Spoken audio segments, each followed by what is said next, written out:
Hey guys, it's Larry Greenberg, and I want to give you a first look at the highly anticipated Element Case Vapor case for the iPhone 4. This case came about for pre-order a few weeks ago, started shipping, and then I guess they ran into a production problem, had to pull back and redesign or remanufacture, and then started shipping again.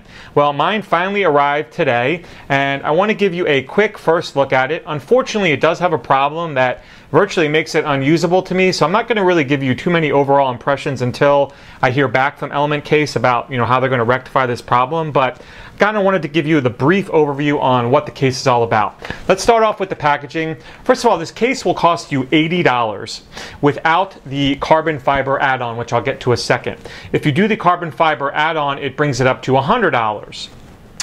Packaging, I'm not going to dwell on this, but for $100, I kind of would expect a little bit better packaging. Yeah, I mean, like I said, it's not a major thing, but most cases that cost upwards of, $75, $80, $100 come with better packaging than this cheap paper and plastic. That's just a minor complaint, but there it is. There's the packaging. Then what you get inside is the case itself. So the Element Vapor case is made from aircraft grade aluminum, and it's essentially a better, or for lack of a better word, different version of the Apple bumper case. This is a aluminum bumper, so it's extremely lightweight, but it's also very strong.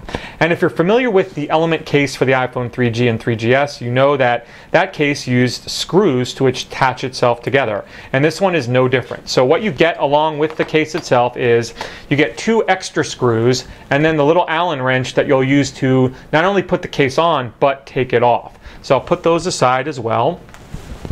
Here is the carbon fiber insert that you get for the extra $20.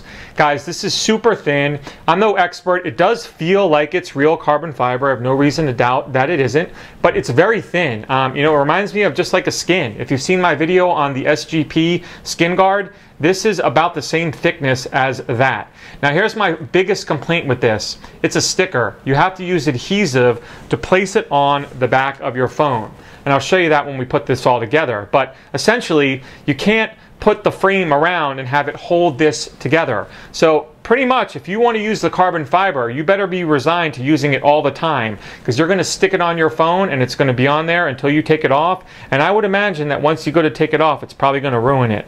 So this probably isn't a case that is going to be best suited for the type of person that likes to go through a lot of cases and change cases like on a daily or weekly basis. Once you put this skin on there, it's going to be on there.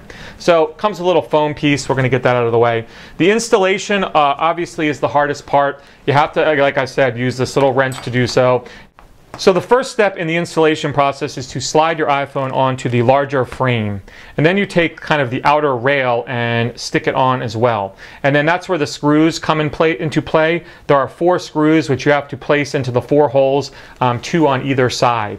Now if you were to use the carbon fiber piece, like I said, you would already have stuck that in your phone. I'm not going to do that now, but I'll show you how it looks when I put it all together. So to do this installation, you kind of have to grab the screws and do it one by one. So let me do that now, and I will install the entire Vapor onto the iPhone.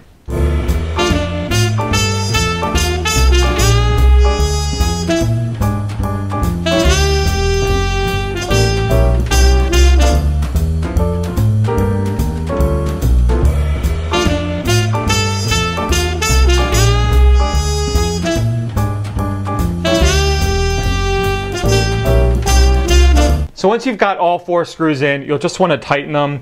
You obviously want to be careful that you don't over tighten these. They're small. I've just been tightening them just so I feel a tiny bit of resistance and then stopping. As you saw from the install, it's not easy to put this thing together. The screws are small. If you have big hands like I do, you're going to drop them. I'm assuming that's why they give you 2 extra screws, because you're going to lose them eventually. So that is the case fully installed. And then of course, if you had this carbon fiber add-on, you could stick it on. But like I mentioned, there's no way just to use it like this. You can see it's just too small. It'll fall right out. I wish they had created it so that the carbon fiber piece would lock into the sides without having to use the adhesive. Unfortunately, it's just not the case. So this is how it looks fully installed. You can see they've added kind of a grip to the side. It's tapered along the edge, which adds a right-handed grip. If you're a left-handed user, this obviously isn't going to work for you. It's really set up to be for a right-handed person. Here's my biggest issue. There's supposed to be some kind of sleep awake button added, to the case. It's supposed to come with a built-in sleep awake button. You can see it's missing. It's not there. There's virtually no way for me to access the sleep awake button. I cannot get it. It's so deep I cannot reach it with my finger. However, what I've also read is there isn't anything for the headset jack. This might be the deepest headset jack cutout I've ever seen. If you can see that up close, I don't know what headphone is going to work in here besides the Apple one. Something very slim, very small. It's super deep. The cutout on the side is totally accessible. That's not a problem. You can access everything here. It's nice and wide. On the bottom there, again, probably the deepest cutout I've seen out of any case. Virtually, no accessory other than the Apple sync and charge cable is going to fit in here. It's going to be very hard to get third-party cables to fit inside because this is so deep. You can see the overall look. There's a tiny gap that kind of goes around. Not sure I like that. You can kind of see, daylight along the edge of the case. I do have a screen shield on. It's not causing any sort of bubbling or anything like that. Like I said, I didn't over tighten this. I tightened it just so I didn't feel any resistance, but you can kind of see a little bit of daylight on the corner if I hold it just right. Hopefully you guys can see that. But it's a pretty nice fit. Again, it doesn't add a lot of weight. It's nice and strong. It feels sturdy. There you can see the back. If you're not going to use any kind of skin on the back, obviously your back's going to be totally exposed.